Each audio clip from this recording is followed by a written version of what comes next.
பாப்புவுக்கு கதைகள் ரொம்ப பிடிக்கும்.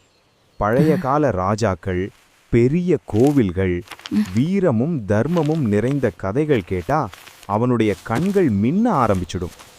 ஒரு நாள் காட்டுக்குள்ள ஒரு பெரிய ஆலமரத்துக்கு கீழே பாப்பு ஒரு பழைய செம்பு பலகையை கண்டுபிடிச்சான்.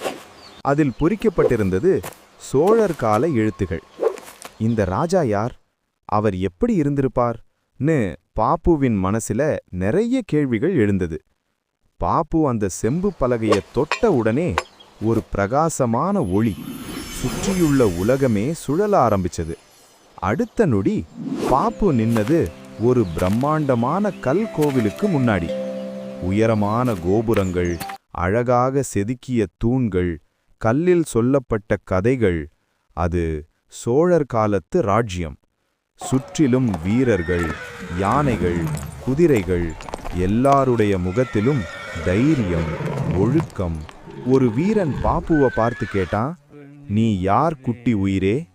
பாப்பு தைரியமா சொன்னான், நான் பாப்பு, ராஜாவை பார்க்க வந்தேன். அவனை அரச மாளிகைக்குள் அழைச்சு போனாங்க. அங்க பெரிய சிங்காசனத்துல முத்து மாலை கிரீடம் அணிந்து ஒரு சோழர் ராஜா அமைதியா உட்கார்ந்திருந்தார். ராஜா பாப்புவை பார்த்து சிரிச்சார். சின்னவனே, என் ராஜ்யத்துக்கு ஏன் வந்திருக்க? பாப்பு மெதுவா சொன்னான், ராஜா, வீரம் மட்டும் இல்ல, நீதி, தர்மம், மக்களுக்கான அன்பு, இதெல்லாம் தான் ஒரு பெரிய ராஜாவை உருவாக்குதுன்னு நான் கேள்விப்பட்டேன். அது உண்மையா? ராஜா மெதுவா எழுந்து சொன்னார், ஆமாம் பாப்பு, ஒரு ராஜா வாழ் பிடிக்கலாம். ஆனா அதைவிட முக்கியம் மக்களின் கண்ணீரை துடைப்பது. நீதி இல்லாத வலிமை ராஜ்யத்தை காப்பாத்தாது. தர்மம் இருந்தாதான் வரலாறு நம்மை நினைவு வைக்கும்.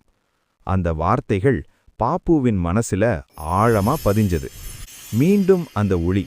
பாப்பு திரும்ப அந்த பசுமை காட்டுக்குள்ள வந்தான். ஆலமரத்துக்கு கீழே அவன் கையில ஒரு சின்ன சோழர் சின்னம் பொறிக்கப்பட்ட நாணயம்.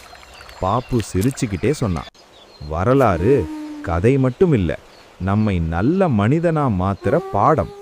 அந்த நாள் முதல் பாப்பு எல்லா குட்டி உயிர்களுக்கும் நீதி, தர்மம், அன்பு பற்றிய கதைகள் சொல்ல ஆரம்பிச்சான்.